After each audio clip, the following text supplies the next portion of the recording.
రాత్రి అంటే చీకటి. చీకట్లో ఏమవుతుంది? సత్యాసత్య వస్తు వివేకం పోతుంది. అది తాడో తెలియదు, పావో తెలియదు. దీపం వచ్చిందనుకోండి తెలిసిపోతుంది. అక్కడికి తీసుకొచ్చి చెక్ బుక్ పెట్టండి, ఎల్ఐసి పాలసీ పెట్టండి, లేకపోతే చదువుకున్న డిగ్రీ సర్టిఫికెట్ పెట్టండి, ఉద్యోగం ఆర్డర్ పెట్టండి, లేకపోతే మీకు ఎన్ని సన్మాన పత్రాలు ఉన్నాయో అవి తీసుకొచ్చి అక్కడ పెట్టండి. అది తాడో పావో ఏం తెలియదు. దీపం పట్టుకొస్తే తెలుస్తుంది తాడో పావో. అలా 9 రాత్రులు అన్న మాటకు అర్థం ఏమిటంటే చీకటి, జన్మ పరంపరల యందు ఉన్నటువంటి అజ్ఞానం అనేటటువంటి చీకటి పోవడానికి 9 రోజుల ఉపాసన ఒకటి పక్కన సున్నగా పూర్ణత్వంలోకి తీసుకెళ్తుంది. అలా తీసుకెళ్ళగలిగినటువంటి శక్తి నాకు అనుగ్రహింపబడాలి. ఆ పూర్ణత్వం ఇక్కడి నుంచి అక్కడ వరకు వెళ్ళాలి నాకు. పూర్ణము అన్న మాటకు అర్థం నిండుగా ఉండుట. అందుకే మనకి సనాతన ధర్మంలో లేదు అన్న మాట వాడరు. లాకి ఏత్వం ఆ ఇంట్లో తెలియదు అంటారు. ఏమైనా అడిగితే ఒకవేళ నిజంగా లేవు అనుకోండి, నిండుకున్నాయండి అంటారు. మంగళప్రదంగా చెప్తారు. అయ్యా మీ ఇంట్లో కొద్దిగా ఉప్పు ఉంది ఏమిటి, ఉప్పు అసలు లేదన్న మాట వాడరు. అయ్యా మీ ఇంట్లో కందిపప్పు ఉంది ఏమిటండి అన్నారు అనుకోండి, అయ్యో నిన్ననే కందిపప్పు నిండుకుందే అంటే నిండుకుందే అంటే లేదు అన్న మాట వాడకుండా నిండుకుంది అంటే కందిపప్పు లేదు అని ఇంకొకలా చెప్పినట్టు తప్ప అమంగళకర వాక్కు ప్రయోగించరు. అలా పూర్ణత్వం పొందడం అంటే ఇక్కడ పూర్ణత్వం దగ్గర నుంచి పూర్ణం అంటే ఎలా ఉండాలి? తరిగిపోవడం ఉండకూడదు. తరగకుండా ఎలా ఉంటుందండి? తరగకుండా ఉంటుంది. 2 కారణాల చేత ఉంటుంది. ఒకటి, భగవత్ అనుగ్రహం ఉంటే మీరు ఎంత ఖర్చు పెడుతున్నారో అంతా వస్తుంది. ఎలా వస్తుంది అంటే నూతిలోకి నీరు వచ్చినట్టు. నూతిలో నీరు తోడుతూనే ఉన్నాడు, జలం పుడుతూనే ఉంది. ఎక్కడి నుంచి నీరు వచ్చింది నీకు తెలియదు, తోడడం ఒక్కటే నీకొచ్చు. అలా ఎంతమందికి ఎన్ని పెట్టు ఆ ఇంట సమృద్ధి కలుగుతూనే ఉంటుంది. దేని చేత? దేని చేత ఈశ్వరుడు ఆ శక్తిని ఇస్తాడోట తెలుసా? ఆ ఇంట ఎప్పుడో ఎవరో ఒక మహాత్ముడు కాళ్ళు కడుక్కున్నాడు, దానికి ఇస్తాడు ఆ శక్తి. కాళ్ళు కడగడం అన్న మాట అర్థం ఏంటో తెలుసా? అందుకే ఒక మాట అడుగుతారు, మీ ఇంట పెద్దలు ఎవరైనా కాళ్ళు కడిగారా అంటారు. పెద్దలు కాళ్ళు కడుగుట అన్న మాటకు అర్థం ఏంటంటే బురదంటుకుందని కడుక్కోవడం కాదు. అన్నం తింటే వాళ్ళ ఇంట్లో భోజనం చేస్తే వాళ్ళ ఇంట్లో కాళ్ళు కడుక్కుని వెళ్ళిపోతారు. అసలు ఎప్పుడు భోజనం చేసినా కాళ్ళు కడుక్కోవాలి. కాళ్ళు కడుక్కుని వెళ్ళిపోయారు అనుకోండి, అలా తనని నమ్ముకున్నటువంటి పరమ భాగవతోత్తముడు ఒకడు ఇంటికి వచ్చి ఏదైనా తిని కాళ్ళు కడుక్కుని వెడుతున్నాడు అనుకోండి, సింహాసనంలో ఉన్న పరమాత్మ పరవశించిపోతాడు. వాడు కోరుకున్నవాడు కాడురా, వాడికి నేనున్నాను. వాడేం లేక కోరుకుని ఇళ్ళు తిరిగేవాడు కాడు. వాడు ఏదో నా కార్యం మీద వచ్చాడు, నా కార్యం మీద వచ్చిన వాడికి అన్నం పెట్టావు, వాడి కడుపు నిండింది, వాడు ఎంత సంతోషించాడో. వాడు నీ ఇంట కాళ్ళు కడుక్కుని వెళ్ళిపోయాడు. వాడు కాళ్ళు కడుక్కుని వాడు బ్రేవుమని తేనిస్తే, రామాయణంలో చెప్తారు, వాడు బ్రేవుమని తేనిస్తే దేవతలందరూ కూడా పరిపుష్టి కలగాలి ఇంటికని ఆశీర్వచనం చేస్తారు. వాడి కడుపు నిండింది. అందుకు భాగవతంలో నందుడు అంటాడు, ఊరకరారు మహాత్ములు వా రథముల ఇండ్ల కడకు వచ్చుటెలెల్లం కారణము మంగళములకు మీరొచ్చుట శుభము మాకు నిజము మహాత్మ అంటారు. పూర్ణ, పుష్కళ ఈ 2 అయ్యప్ప స్వామి యొక్క భార్యలు వైదికంగా. ఆయన బయట బ్రహ్మచారి, కానీ వైదికమైన పూజ ఎందు ఆయన పూర్ణ పుష్కళాంబా సమేత అయ్యప్ప స్వామి పరబ్రహ్మణే నమః. పూర్ణము అంటే నిండి ఉన్నది. తరగలేదా? మరి ఇతరులకు పెడితే తరగదా? తరగవలసిన అవసరం లేదు. ఈశ్వరుడు పూర్తి చేసేస్తుంటాడు, ఇచ్చేస్తూ ఉంటాడు. డొక్కా సీతమ్మ గారిని తూర్పుగోదావరి జిల్లాలో మహాతల్లి, అందరికీ అన్నం పెట్టేది, నిరతాన్నదాత. ఒకప్పుడు వాళ్ళింట్లో అన్నం తినడానికి కూడా లేకుండా అయిపోయింది. ఆవిడికి ఒంటి మీద ఇంకా ఒక కంటె ఒక్కటే మిగిలిందంతే. ఓ రోజున బ్రాహ్మణుడు వచ్చాడు, బ్రహ్మచారి ఎక్కడి నుంచో, సీతమ్మ ఆకలిస్తోంది అన్నం పెట్టమ్మా అన్నాడు. ఆవిడ విస్తరి వేసి అన్నీ వడ్డించి అయ్యా ప్రారంభించింది. ఆయన అన్నాడు, నాకు పెళ్ళి అవ్వలేదు, ఇన్నాళ్లకు సంబంధం వచ్చింది, పెళ్లివారు బంగారు ఆభరణం పెడితేనే పిల్లనిస్తామంటున్నారు, సీతమ్మ ఏదైనా బంగారు ఆభరణం ఇస్తే అన్నం తింటే అలాగే లేచి వెళ్ళిపోతాను. ఆవిడ భర్త వంక చూసి కంటె ఇలా ఎత్తి చూపించింది, ఇచ్చేస్తానని. ఆయన పక్కకి పిలిచన్నాడు, ఎంత బంగారం ఉండేది నీ ఒంటి మీద, అంతా వెళ్ళిపోయింది, ఇప్పుడు ఉన్నదొక్క కంటె, అది కూడా ఇస్తానంటున్నావు, ధూర్త బ్రాహ్మణుడు. పెళ్లికి లేదు, ఇస్తావా ఇవ్వవా అంటున్నాడు. ఇవ్వనను, ఏమవుతుందో అన్నాడు. వద్దు, విష్ణుస్వరూపాయ బ్రాహ్మణాయ తుభ్యం నమః, విష్ణుస్వరూపంగా అన్నం పెడుతున్నాను, బ్రాహ్మణుడని కాదు, అందుకని ఇచ్చేస్తాను కంటె, నీ ఇష్టం ఇచ్చేయి అన్నాడు. ఆమె కంటె తీసి ఆయనకి ఇచ్చేసింది. ఆయన అరిటాకు కింద పెట్టి ఆ ఔపోసన పట్టి భోజనం పూర్తి చేసి ఉత్తరాపోసనం పట్టి లేచి వెళ్ళిపోయాడు. ఆయన ఇలా బయటికి వెళ్ళాడు. ఆవిడ విస్తరెత్తింది. భోజనం పెట్టడం ఎంత గొప్ప, విస్తరెత్తడం అంత గొప్ప. బాగా గుర్తుపెట్టుకోండి. భోజనం పెట్టడం కన్నా విస్తరెత్తడమే గొప్ప. ఎందుకంటే ఒక్కొక్క ఇంట్లో భోజనం పెట్టి పనిపిల్లని పిలుస్తారు విస్తళ్ళు తీసేయమని, ఫలితం వాళ్ళకి వెళ్ళిపోతుంది. ఎవరు తీస్తారు అంటే యజమాని తీస్తాడు. నేను ఈ విషయం గొప్పగా చెప్పుకుంటున్నాను అనుకోకండి. నా ఇంట నేను ఎప్పుడైనా ఎవరికైనా పరమాత్మ నాకు దేవతార్చన చేసే శక్తినిస్తే వాళ్ళ విస్తళ్ళు నేనే ఎత్తుతాను. ఎందుకనంటే అది గొప్ప కోసం కాదు. అందరూ భోజనం చేసి లేచి వెళ్ళిపోతే రామకృష్ణ పరమహంస తన గడ్డంతో విస్తళ్ళు తీసేశాక గడ్డంతో తుడిచేవారు.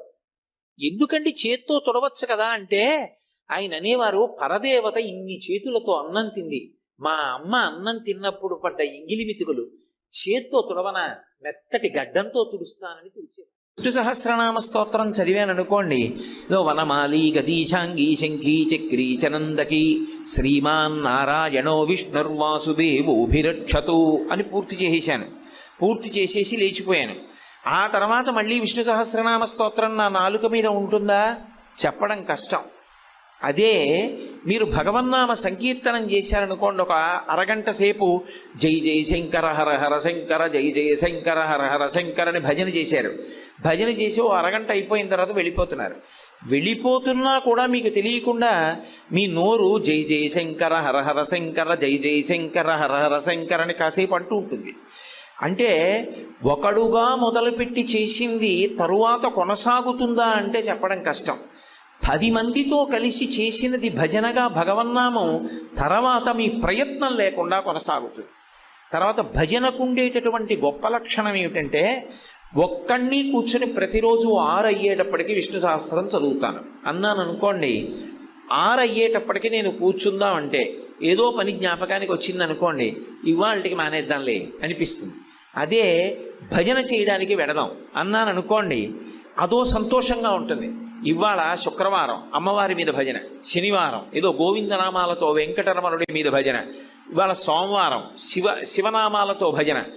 వెళ్ళి చక్కగా కూర్చుని కాసేపు ఆ భజన చేసుకుని రావడంలో మనసులో ఒక గొప్ప శాంతి ఉంటుంది. 2, మనకి తెలియకుండానే నాడీ వ్యవస్థ అంతా కూడా విశేషంగా బలపడుతుంది భజన సంప్రదాయంలో. ఎందుకని అంటే 2 చేతులు తప్పట్లు కొట్టినప్పుడు చేతిని చెయ్యి గట్టిగా తాకుతుంది. తాకడం ఏదో అర్థం లేకుండా తగలదు. ఒకే రకమైనటువంటి స్థితిలో, అంటే ఒక విరామంతో, ఒక పద్ధతిలో చేతులు 2 తగులుతున్న కారణం చేత అదే సమయంలో భగవన్నామం నోటి వెంట వచ్చి ఒక గొప్ప ఆనందం ఉద్భుతమవుతూ ఉంటుంది. కాబట్టి నాడీమండలం అంతా కూడా తేజోవంతమవుతుంది. నాడీమండలం అంత తేజోవంతమైతే ఆ తేజోవంతమైనటువంటి నాడీ వ్యవస్థ ఆరోగ్యమునకు కారణమవుతుంది. పైగా ఒక విష్ణు సహస్రనామ స్తోత్రాన్ని అందరూ చదవండి అన్నాను అనుకోండి, బ్రహ్మణ్యో బ్రహ్మకృద్బ్రహ్మీ బ్రహ్మ బ్రహ్మ అని ఏదో నామం చెప్పండి అన్నాను అనుకోండి, అక్కడికి వచ్చేటప్పటికి ఏమో మాకు నోరు తిరగదండి అని కొంతమంది ఆ శ్లోకం దగ్గర ఆగిపోవచ్చు. లేదా యజ్ఞో యజ్ఞపతిర్యజ్వా యజ్ఞాంగో యజ్ఞవాహన యజ్ఞభృత్యజ్ఞకృత్యజ్ఞీ యజ్ఞభుక్ యజ్ఞ సాధన అనమన్నాను అనుకోండి, ఉచ్చారణ యందు దోషాలు రావచ్చు.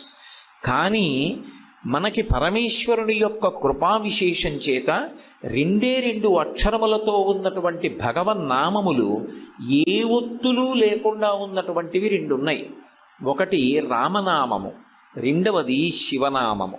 శివ చాలా తేలిక, రామ చాలా తేలిక.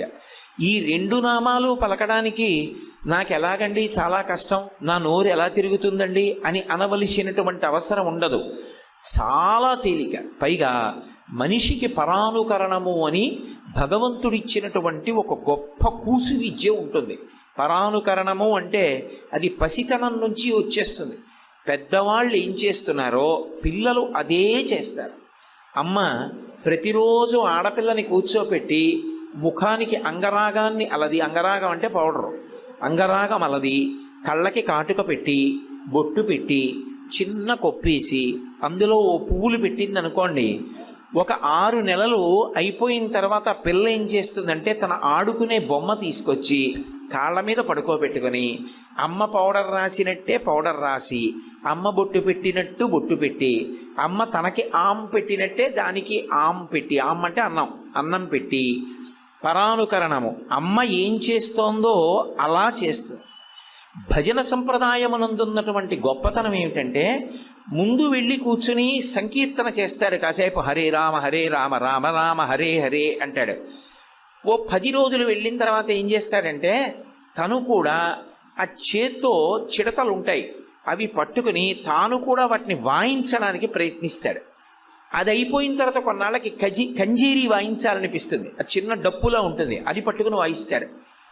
ఇంకా కొంతకాలం అయిపోయిన తర్వాత భజన సంప్రదాయం నుండి ఉండే గొప్పతనం ఏమిటంటే పరమ పారవస్యంతో లేచి నిలబడి నృత్యం చేస్తాడు. ఇప్పటికీ కర్ణాటకలో కొంతమంది విద్వాంసులు ఉన్నారు. భజన సంప్రదాయంలో వాళ్ళు చేయించేటటువంటి భజన చూస్తే మీరు తెల్లబోతారు.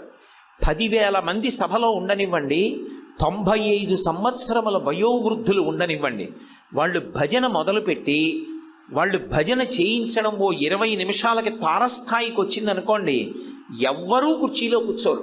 మీరు చెప్పక్కర్లేదు కుర్చీలో కూర్చోకండి లేవండి అని చెప్పక్కర్లా. వాళ్ళ ప్రమేయం లేకుండా అందరూ కుర్చీల్లోంచి లేచిపోయి పరమ సంతోషంతో ఉద్వేగంతో భక్తితో లేచి నిలబడి కాళ్ళు చేతులు కదుపుతూ తాదాత్మ్యత చెందిపోయి భజన చేసేస్తారు. అంటే అక్కడ ఇంకా సిగ్గనేటటువంటి మాట ఉండదు. శరీర భ్రాంతి విడిచిపెట్టి అంత సంతోషంతో భగవన్నామాన్ని పలకడంలో అంతటి ఉద్వేగాన్ని పొందుతాడు. ఏది మీరొక్కరూ కూర్చుని భగవన్నామం పలకడంలో ఉద్వేగం పొందండి, సాధ్యం కాదు. అందుకే భగవన్నామాన్ని కలియుగంలో పలకడంలో నేనొక్కడిని కూర్చుని పలుకుతాను అనడం అంత తేలిక కాదు. భగవన్నామ సంకీర్తనము అన్నారు. అందుకే కలియుగంలో సంకీర్తనము అన్న మాటకు అర్థం ఏమిటంటే నువ్వు ఒక భజన బృందంలో సభ్యుడివి కావాలి. అన్ని చోట్ల భజన బృందాలు ఉండాలి. ఒక దేవాలయం ఉందనుకోండి, ఆ దేవాలయానికి ప్రాణం ఏది అంటే భజన బృందం. భజన బృందం లేదనుకోండి దేవాలయానికి, అది దేవాలయం తప్పు కాదు, ఆ దేవాలయం చుట్టుపక్కల నివసిస్తున్న వాళ్ళు బుద్ధిహీనులు అని గుర్తు. దేవాలయ ప్రాంగణంలోకి వెళ్ళి నువ్వు భజన చేసుకోవాలి. నువ్వు ఒక్కడే మొదలు పెడితే నీతో 4 బయలుదేరతారు, 10 మంది అవుతారు, 100 మంది అవుతారు, 1000 మంది అవుతారు. అది క్రమంగా ఎక్కడికెడుతుందంటే నగర సంకీర్తనకెడుతుంది. నగర సంకీర్తన సంప్రదాయం ఎందుకు వచ్చిందంటే దాని యందు విముఖుడై నిద్రపోతున్నవాడు ఉంటాడు. కానీ వీళ్ళేం చేస్తారంటే కంజరీలు పట్టుకుని ఆ చేతిలో చెడతలు పట్టుకుని భగవన్నామం చెప్తూ పాటలు పాడుతూ బ్రహ్మముహూర్తంలో తెల్లవారుజామున వీధుల్లో తిరుగుతూ వెడతారు. మంత్రం చెప్పడానికి, మంత్రాన్ని జపం చేయాలన్నా, పూజ చెయ్యాలన్నా, ధ్యానం చెయ్యాలన్నా కొన్ని నియమాలు ఉంటాయి. ఆ నియమం తప్పారనుకోండి అవి ఫలించవు. నేను మంత్రజపం చేస్తున్నాను అనుకోండి, మంత్రజపం చేసేటప్పుడు నేను కదిలాను అనుకోండి, నా కాళ్ళు చేతులు కదిలినా నేను కదిలినా ఆ జపం ఫలించదు. కదలకుండా స్థాణు అయి జపం చేయాలి. ధ్యానం చేస్తున్నాను అనుకోండి, నేను కదలకుండా ఉంటే సరిపోదు, అసలు నా మనసు నిలబడడానికి ఆ గదిలో వాతావరణం ఉండాలి. ఆ వాతావరణం లేని చోట ధ్యానం చేయకూడదు.